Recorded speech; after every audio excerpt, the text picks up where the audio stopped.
បាទនេះ Nobia បាទ Nobia A36 ទំចេញដែលល្បីថាមានរូបរាងស្តៀងទៅនឹង iPhone 17 Pro Max ហើយតម្លៃរបស់វាគឺធូរថ្លៃមែនទែនបាទយើងមិនចាំបាច់ប្រើ100ជាងដែលមានរូបរាងស្តៀងនឹង iPhone 17 Pro Max ក៏បានយើងប្រើតម្លៃ$69នេះបាទក៏បានហើយរូបរាងរបស់វាគឺស្តៀងទៅនឹង iPhone 17 Pro Max មែនទែន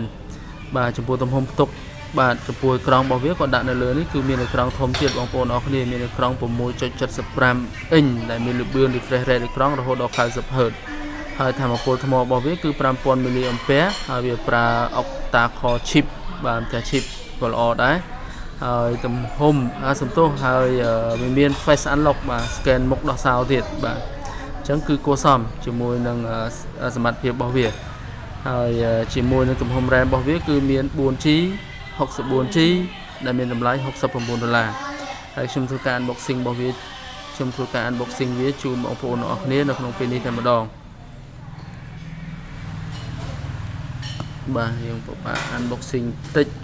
បាទហើយនេះគឺជាប្រអប់របស់វាហើយនៅក្នុងនេះគឺមានទូរស័ព្ទប៉ុន្តែទូរស័ព្ទខ្ញុំដកចេញហើយគឺ Nobia A36 ដែលមានទំហំ RAM 64G ROM របស់វាគឺ 12GB of RAM បាទមានន័យថា4បូកនឹង8ប៉ុន្តែ RAM គោលរបស់វាគឺ4ទេបាទវាជា extra RAM បាទ RAM បន្ថែមហើយ display អេក្រង់របស់វាខ្ញុំនិយាយរួចហើយទំហំថ្ម 5000 mAh អីខ្ញុំនិយាយរួចអស់ហើយបាទអញ្ចឹងយើងមើលក្នុងប្រអប់របស់វាមានអីខ្លះបាទនេះក្នុងប្រអប់របស់វាបងប្អូនអរគ្នាបាទយើងឃើញដូចសពមួយដងដែរទេយើងឃើញ case របស់វាបាទគឺ case នេះគឺ case 17 Pro Max ហើយបងប្អូនអរគ្នាពណ៌សថ្លាមានមជុលចាក់មានបានធានាមានដុំសាកមានខ្សែសាកអីទាំងអស់ជាទូទៅដូចគេលើឯងអញ្ចឹងបាទឥឡូវយើងទុកវាមកដុំសិនហើយយើងមើលទូរស័ព្ទរបស់វាតែម្ដងរូបរាងរបស់វាទាំងអស់វាមាន3 model 3 ពណ៌3ជម្រើសពណ៌បាទបងប្អូនអរគ្នាគឺមាន3ជម្រើសពណ៌គឺមានពណ៌ខៀវពណ៌ខ្មៅបាទពណ៌មាសហើយតម្លៃរបស់វាគឺក្រុមហ៊ុនលើកកម្ពស់លុយខ្មែរលុយជាតិរបស់យើងមែនតើក៏ដាក់ដុល្លារទេហើយបើចែកជាដុល្លារមកគឺតម្លៃ$69ដូចគេលើឯងអញ្ចឹងប៉ុន្តែគុណជាលុយខ្មែរមកគឺ 282,900 រៀលបាទ 282,400 រៀលបាទនេះគឺជាតម្លៃដែលក្រុមហ៊ុនចេញហើយនេះគឺជារូបរាងរបស់វាបាទវាប្លែកគ្រាន់តែបតង់របស់វាគឺ highlight ពណ៌ក្រហមរូបរាងរបស់វាជ្រុង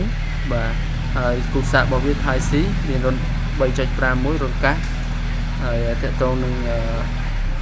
រូបរាងខាងក្រៅរបស់វាប៉ុណ្ណឹងខ្ញុំឃើញថាស្អាតហើយបងប្អូនអរគ្នាបាទឥឡូវអត់អីទេខ្ញុំដំណើរការម៉ាស៊ីនមួយនេះឲ្យបងប្អូនអរគ្នាមើលដើម្បីឲ្យបងប្អូនអរគ្នាដឹងថា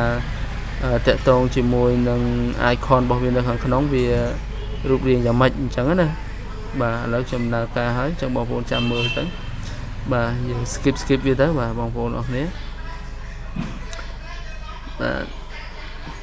យើង skip វារហូតចឹងទៅដើម្បីឲ្យវាឆាប់ដល់កម្មវិធីបាទ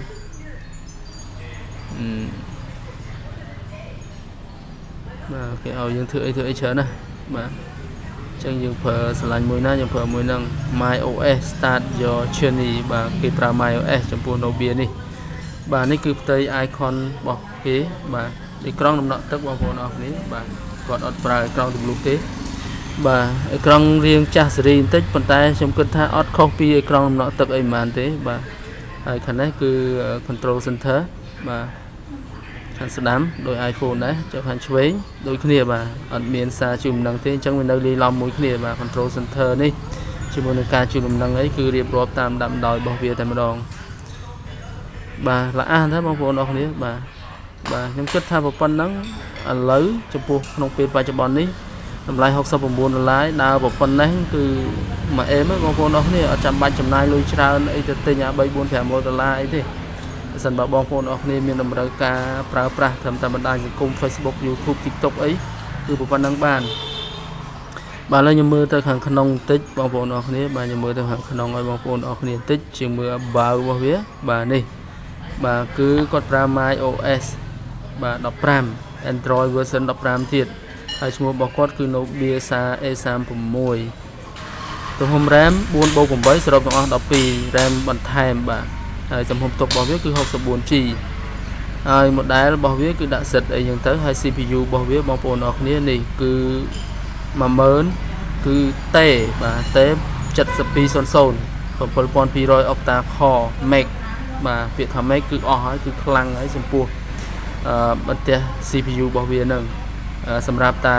7200នឹងទេបាទគឺអស់ប៉ុណ្្នឹងហើយល្បឿនរបស់វា 1.6 GHz នេះបាទហើយ screen របស់វាគឺHD បាទ HD ប៉ុណ្ណឹងគឺ HD ហើយIMEI អីចឹងទៅបាទវាមានតាមហ្នឹងទៅមានតែប៉ុណ្្នឹងទេនៅក្នុង about របស់វាគឺវាបង្ហាញយើងប៉ុណ្ណឹងហើយចំពោះកាមេរ៉ាកាំអីគឺក្រុមហ៊ុនអត់បានប្រាប់យើងទេប៉ុន្តែយើងអាចចូល check នៅក្នុង menu កាមេរ៉ាបានបាទmenu កាមេរ៉ារបស់វាគឺបាទក៏អត់ដាក់ម៉ានគុណទេគេដាក់មីលីម៉ែត្រឲ្យតែម្ដងបាទ23 69មីលីម៉ែត្រអីចឹងទៅបាទអានេះគឺកាមេរ៉ារបស់វាបាទ